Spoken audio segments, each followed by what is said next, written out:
Hello and welcome to Nithrania YouTube channel. You're watching another episode of the Game in a Nutshell series designed for explaining the board game rules. My name is Branislav Berec and today we're going to learn another game from Uwe Rosenberg. Another worker placement, another game with a farming theme called Hallertau. When setting the game up, first choose the decks of cards used in the game. These are gateway cards, and their numbers start with 0, with 1, 2, and 3. The game comes with enough plastic bags to keep each deck in its own separate bag, which really helps setting the game up. So choose one of those decks randomly and return all other decks into the box. Repeat the process with these farmyard cards. Their numbers start with 4, 5, 6, and 7. So choose one of the decks randomly and put all other cards back into the box.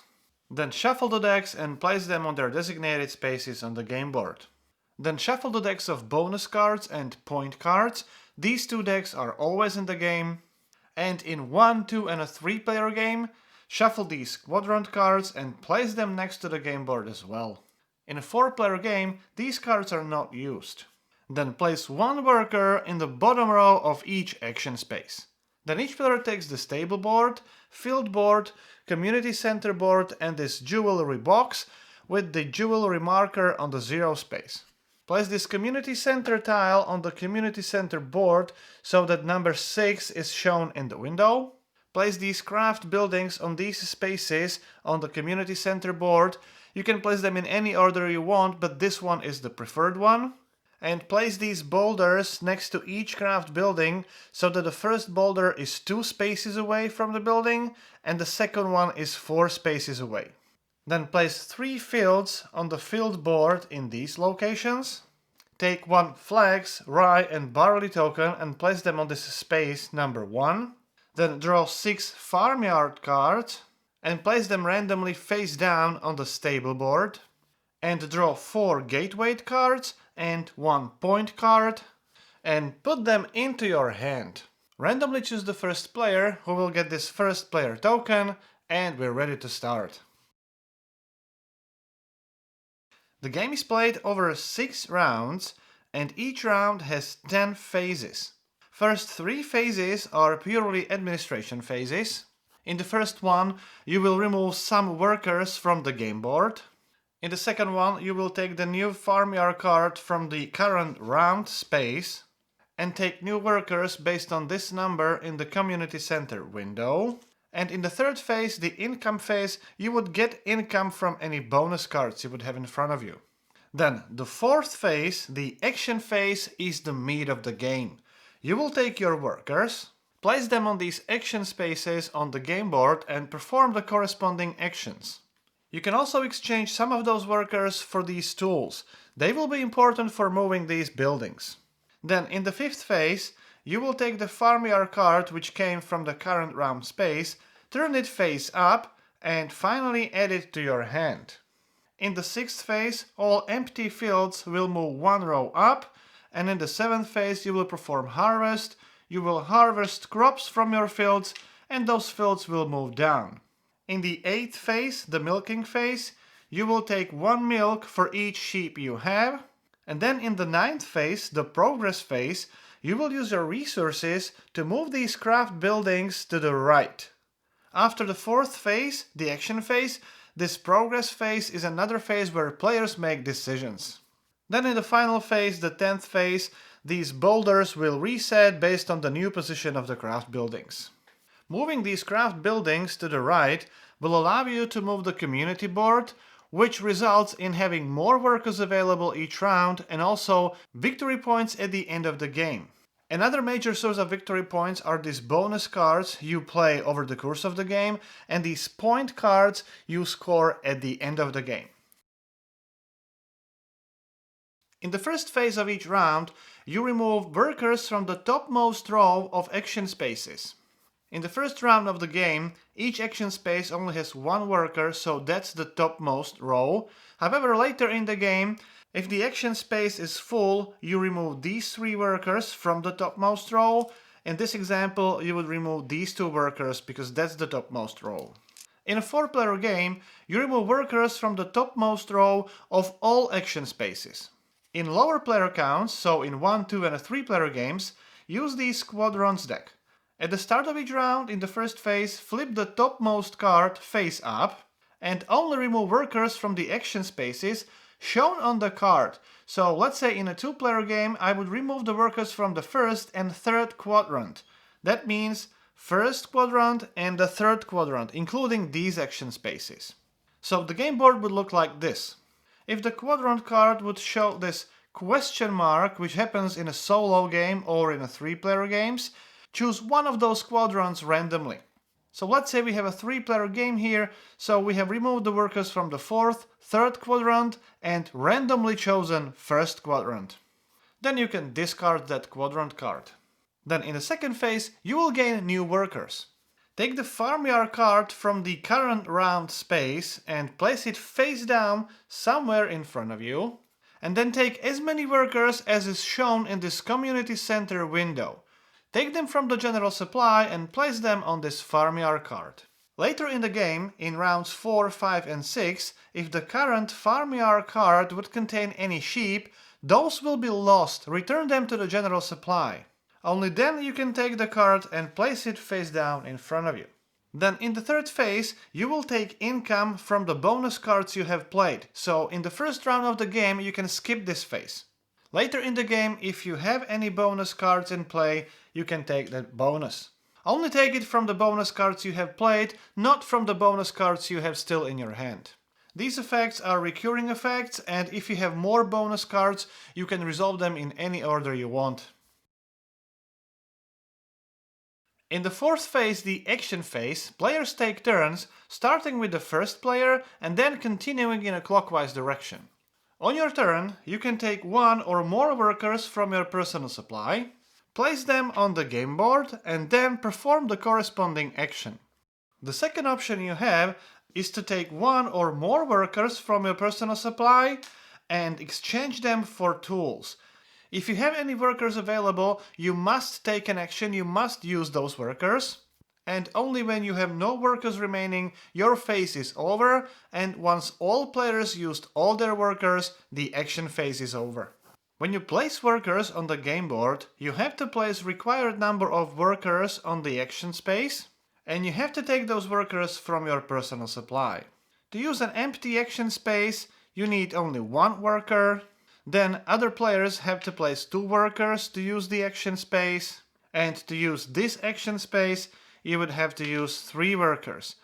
As long as the action space has any rows available, you can use the same action space even multiple times during the same round. Then after placing the worker, you take the action one time. So even if you place 3 workers in the action space, you only take the action once. All the rewards are optional, so if you don't want to use the full reward, you can only use it partially. However, costs are always mandatory and you have to pay the costs before you take the reward. All the action spaces are quite self-explanatory. However, if you need more details, you can find the detailed explanation in the rulebook. And since you will need a lot of resources during the game, let me explain how they work. As shown on this reference card, rye, barley, flax and hops are called crops. Hides, meat, milk and wool are called animal products. And then all the resources are called goods, including clay and also sheep. You will use these tokens to indicate how many resources of the particular type you have, and you will also use this scale. So if I gain more rye, I can simply move the token up, and this indicates that I have 4 rye.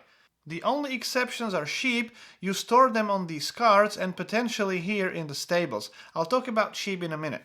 When you get more than 5 resources, simply take another token and continue on the scale. Since these tokens simply indicate how many resources you have, you can rearrange them anytime during the game, even during other players' turn, as long as you keep the same total. And there is absolutely no limit to the number of resources you can have.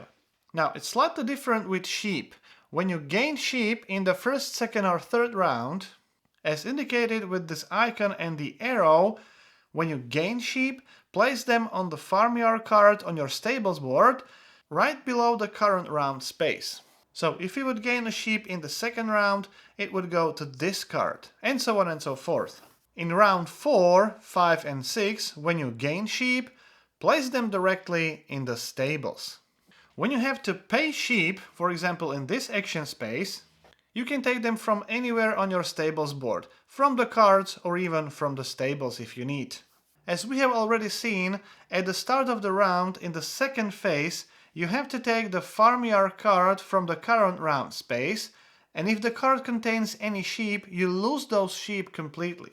To prevent that, you can use action spaces which have this one sheep gains +1 round reward. That means you can take any sheep on these cards and move them to the next round card. If you would move the sheep from the round 6 card, move it directly to the stables. When you gain fields, for example with this action, you place a new field on your field board in any empty column. The row is indicated by the action itself. In this case it would be second row, in this case it would be fifth row. The row is indicated by these numbers, so if I have to place a field in the second row, it would be over here. Each column can contain maximum 1 field, so you can have maximum 8 fields in total. When you take the sow action, the icon looks like this. This number indicates how many crops you can plant, and you can only sow crops from your personal supply. You may never sow crops from other fields already on your field board. You always plant one resource in each field, and since it's only one and I have 2 rye here, I can move it down, which indicates that I take 1 rye, and then I can sow it in one of the empty fields. With another action I could still use another rye in my supply and I could plant it in another field. And the row number indicates how many resources you will harvest during the harvest phase. If you use the action space where you have to pay the field, you have to physically take one of the fields on your field board and return it back to the general supply. If you would pay any planted field, you lose that resource as well. This jewelry box indicates how many jewelry you have during the game, and to increase that number simply move the marker, and there is a hard limit, you can never have more than 10 jewelry.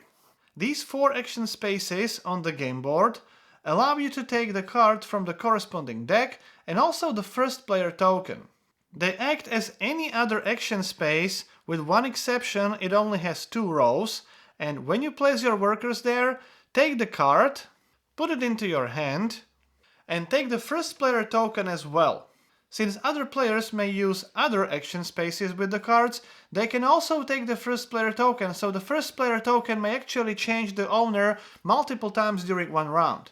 Only the player who holds this token at the end of the action phase will become the first player for the next round. You can play cards from your hand at any time during the game, even during other players' turns. Simply place the card somewhere in front of you and resolve the effect immediately. In order to play basically any card in the game, you have to fulfill the conditions. These kind of conditions means that you have to have these items. So in this case, you have to have 3 tools and at least 3 hops. You don't have to pay them, you simply have to have them. Then you can take the reward. If the card has this symbol in the bottom right corner, you can draw the new bonus card from the game board and add it to your hand. These effects are one-time effects, and once you play the card, don't discard them, place them somewhere next to your play area. Some endgame scoring cards refer to the number of cards you have played. Then, in order to play these kind of cards, with these arrows, you actually have to pay those resources. In this case, you have to pay 1 meat, and then, since this is the recurring effect, you will take the reward at the start of each round during the income phase. You will also score this number of victory points at the end of the game.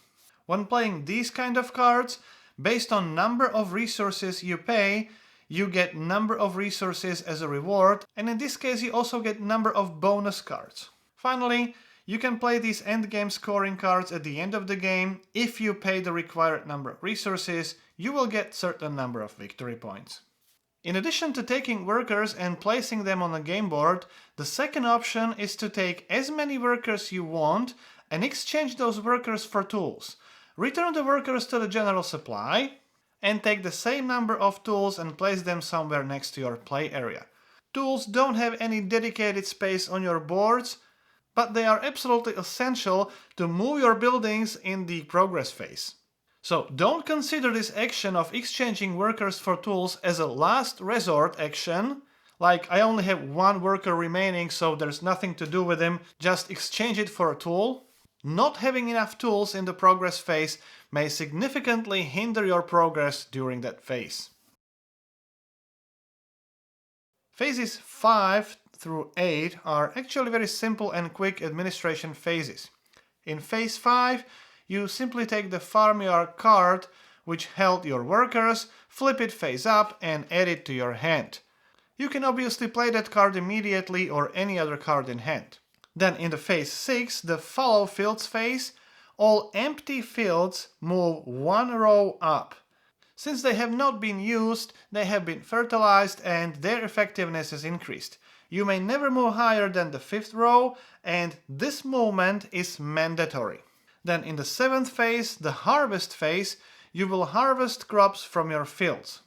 You get as many resources as the row number, so in this case I get 3 rye, so you can simply move the resource marker to the same row, and then you move the field one row down. The field is a little bit exhausted. You do it one field by another, so in this case I get 4 barley and 4 flax, and with that the harvest phase is over.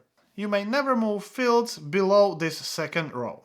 And finally, in the phase number 8, the milking phase, for each sheep you have, you get 1 milk. In the phase number 9, the progress phase, you will advance these craft buildings to the right. You can advance as many buildings as you want, as long as you have the resources to do that. Those resources you need are depicted on each building, and you can either spend resources to move the building or exactly 1 jewelry. The number of resources you need to spend for moving one building one space equals to the round number, so in the first round you only need 1 resource. However, you have to follow these restrictions. So to move this carpentry building, I have to spend clay or rye. However, I have to spend more clay than rye.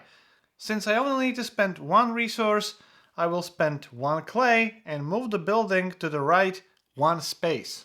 In the second round, you have to spend 2 goods or 2 resources. So again, to move the carpentry, I need to spend more clay than rye. So with spending 2 goods, I may not spend 1 clay and 1 rye because that would be equal. I would have to spend 2 clay. Then I can move the building. The same applies to brewhouse. Then starting with the 3rd round, you can apply some discounts. You can either pay the full price, so in the 3rd round 3 resources or 3 goods, or if you use 2 types of resources, you can only spend 2 goods. So in order to move the cooling house, I don't have to pay the full price, but if I use both meat and milk, I only have to spend 2 resources to move the building 1 space to the right. And starting with the 5th round, in addition to the previous discount, there is even stronger one. If you use 3 types of resources, instead of paying the full price, 5 goods, you can only spend 3 goods. That fully applies to the bakehouse, manufacturer, and so on. So if I spend 1 rye, 1 barley, and 1 flax, I only need to spend 3 resources instead of 5 to move the bakehouse 1 space forward. That discount obviously doesn't apply to carpentry and brewhouse because you don't spend 3 types of resources there. Don't forget that instead of paying all the resources depicted on the tile and paying the full price, you can simply pay 1 jewelry and move the building 1 space forward. Then, when you advance the building for the first time during the round, you can advance it for free, but then you hit these boulders. They hinder your progress during this progress phase. You may never move the building on the space with the boulders, so you have to move these boulders first. To move 1 boulder 1 space to the right, you have to exhaust one of your tools. You don't pay them, you don't lose them, you just have to exhaust them. Then, after paying the resources or jewelry, you can advance the building. To advance the same building to the next space, you have to move 2 boulders, and that means you have to exhaust 2 tools. Again, after spending resources or 1 jewelry, you can advance the building. That's why these tools are so important during the game. If after using the tools you push the boulder off the board, it remains there until the end of the round or potentially until the end of the game. So next time you only need to spend 1 tool to push the remaining boulder off the board. Then if you have the resources or jewelry, you can advance the building to the last space of this community center tile. You may not advance any further. From round 1 through round 5, you only have to exhaust your tools. You don't spend them, you don't lose them. However, in the last round of the game, in the 6th round, when you use the tools, they actually break and you have to spend them, you lose them. This is important because some of the endgame scoring cards require you to spend the tools in order to score victory points. And finally, when you advance all buildings at least 1 space away from this community center tile, you can move that tile, which increases the number of workers you receive at the start of the next round. If you manage to advance the buildings further on, you can also advance the community center tile, and it increases the number of workers, and later, when you move it even further, you can also score victory points at the end of the game. So, the more you advance the craft buildings, the more you can advance the community center tile. Then in the final phase, phase number 10, you reset these boulders. Again, the first boulder should be placed 2 spaces away from the building and the second boulder 4 spaces away from the building. That means that some of the boulders will be pushed off the board. If, due to an effect in the game, you would have to move the buildings backwards, then at the end of the round in this 10th phase, you may need to reset the boulders to the positions required, so even the boulders that were off the board may return back to the board. The game ends at the end of round 6. All players count up their scores and start with this community center. You score number of points visible in the window and then all the numbers which are to the left of these tiles and only the visible numbers. Don't count these bonus numbers which are covered by the community center tile. So in this case it would be 34 points plus 5 times these 3 bonus points. Then score the victory points from the bonus cards you have played during the game. They are in the bottom right corner. And the victory points from these point cards or the endgame scoring cards. Then you score 1 victory point for each sheep you have, 1 victory point for each remaining jewelry, and you will score victory points based on the remaining value of all your fields, goods and tools. Each tool has a value of 1. Each resource you have has a value of 1, so with 4 resources, this is value 4, and each field has the value equal to the row number as well. Since you score 1 victory point for each 5 points of value, you can stack those resources and fields in the 5th row for easier calculation. So, for example, this field has a value 4, combined with resource of value 1, it's 5 together, and this would be 1 victory point. Combining field with value 3 with the resource of value 2, that's another 1 victory point. So in the end, I would score 7 additional victory points. Then tally up your scores, and whoever has the most points is the winner. So that's how you play Hallertau. If you have any questions or comments, please put them into the comment sections below. I'll be happy to answer your questions. If you like the series, please subscribe, or you can even support the channel on the Patreon page. My name is Branislav Berec, you've been watching Game in a Nutshell, and hope to see you next time.